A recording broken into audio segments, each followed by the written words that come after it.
Assalamu alaikum, how are you all? I hope all of you are fine. Welcome to our channel Generic World.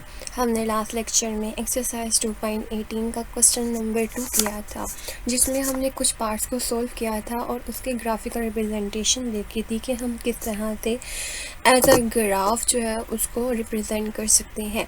लेकिन उन questions को solve करने के दौरान हमने जो स्टार्टिंग के क्वेश्चन थे, मैं आपको शो करती हूँ।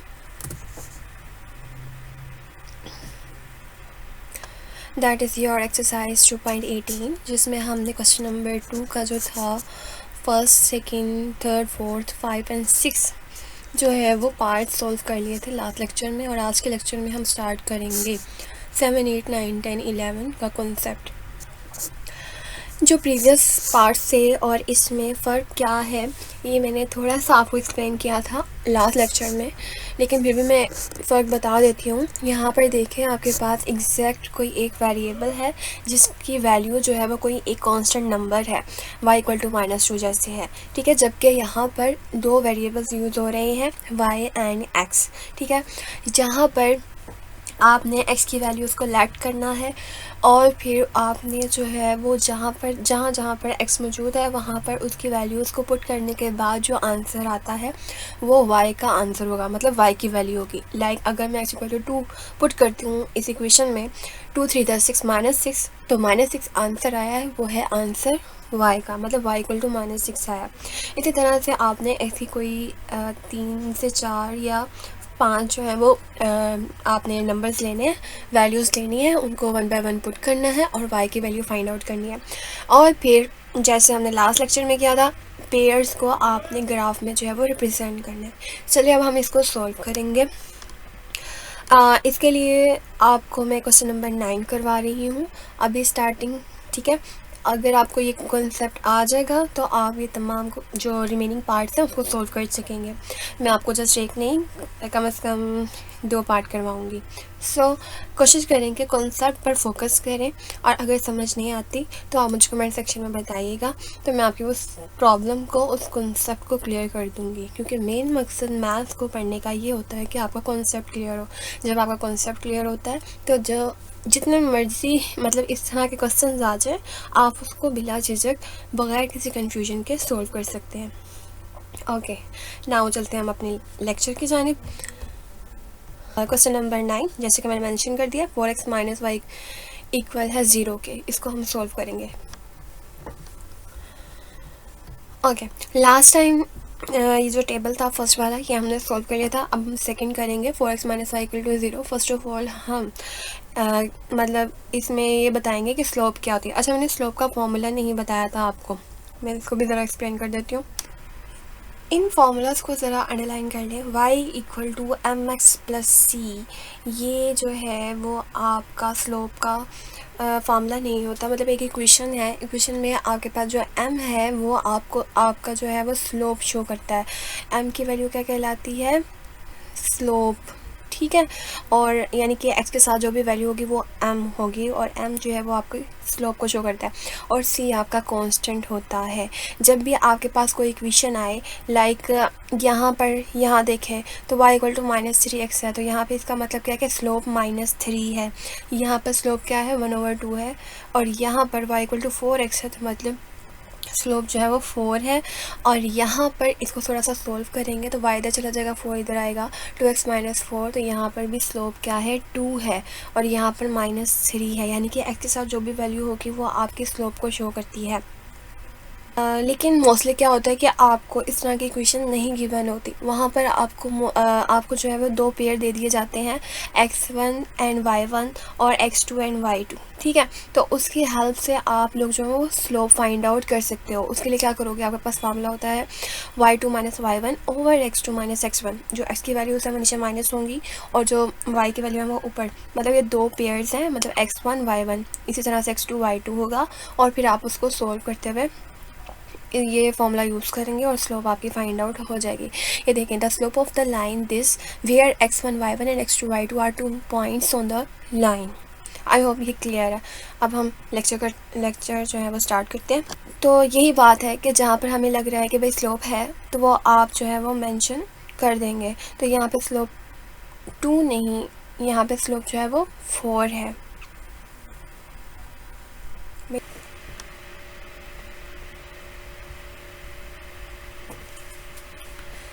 तो स्लोप आपको पता चल गया, यहाँ पे 4 आएगा। ओके, ये मेरी मिस्टेक है, आप इसको करेक्ट कर लीजिएगा, यहाँ पे 4 आएगा।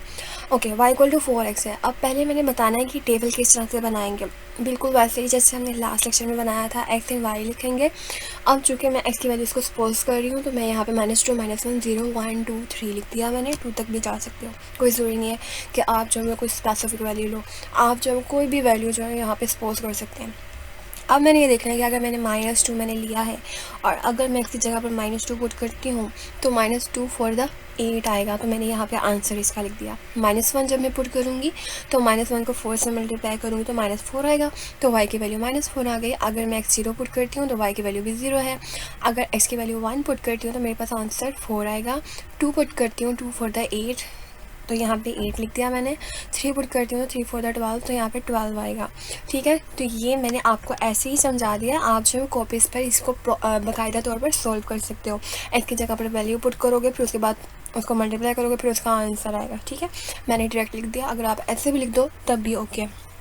ठीक है, अब मेरे पास ये पेयर्स आ गए, -2 -8 -1 -4 0 एंड 0। तो आपने क्या करना है, x की वैल्यू -2 देखनी है, y की वैल्यू -8 देखनी है, और फिर वहाँ पे पॉइंट लगाने के बाद साथ साथ इन तमाम पेयर्स के पॉइंट्स लगा लेने हैं, और फिर उसकी जो है वो एक लाइन ड्रॉ कर देनी है जो कि एक स्ट्रेट लाइन होगी। ओके, ये आपका ग्राफ था जो कि हमने कल सीखा था लास्ट लेक्चर में, और आज के लेक्चर में हम सीख रहे हैं ये वाला ग्राफ। ठीक है, जिसमें स्लोप जो है वो 4 है। ओके, अब आपने करना क्या है, पहला हमारा था -2 एंड -8। अब आपने देखना है x की वैल्यू -2 कहाँ पर होगी, ये x पॉजिटिव है, यहाँ पे x नेगेटिव होता है, तो x की वैल्यू नेगेटिव कहाँ होगी, यहाँ पर -2, और y की वैल्यू भी नेगेटिव है, मतलब -8। 8 कहाँ पर है, यहाँ पर है। तो यहाँ से ये देखें, ये 2 का पॉइंट यहाँ पे आके मैच हो रहा है, और यहाँ पे 8, यहाँ पे आपने पॉइंट मेंशन कर दिया। ठीक है, फिर उसके बाद आपका पेयर बनता है -1 -4 0 0। अब -1 कहाँ आएगा, यहाँ पर -1, यहाँ पर -1 -4 था। ठीक है, -1 ये है, यहाँ से ऊपर आते जो 4 कहाँ पर आ रहा है, यहाँ पे आ रहा है, तो यहाँ पे पॉइंट लगा दिया। नेक्स्ट जो था वो x भी 0 है, y भी 0 है, तो ये पॉइंट दरमियान में मिड में आएगा। नेक्स्ट वैल्यू जो है वो 1 एंड 4 होगी, x की वैल्यू 1 पॉजिटिव एंड y भी 4 पॉजिटिव होगा, तो यहाँ पे पॉइंट लगा दिया। इसी तरह से 2 एंड 8 पे आएगा next pair, and next pair उसके बाद पेयर बन रहा है 3 एंड 12 का। ओके, इस तरह से पॉइंट लगाने के बाद आपने एक लाइन ड्रॉ कर देनी है, जैसे कि मैंने ये की हुई है। ठीक है, और ये एक स्ट्रेट लाइन बन रही है आपकी, और ये जो मतलब कि इसका तिरछापन या टेढ़ा मतलब जो ये जो लाइन जो है वो थोड़ी सी टेढ़ी है, ये चीज़ जो है वो शो करती है कि ये एक स्लोप है। ठीक है, जिसकी स्लोप 4 है।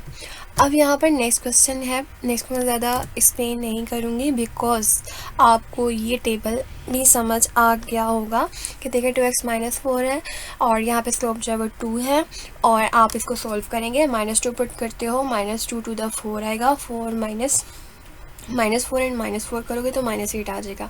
-1 पुट करेंगे तो -2 आएगा, -2 एंड -4 करेंगे -6 आएगा, वो हमने यहाँ पे पुट कर दिया।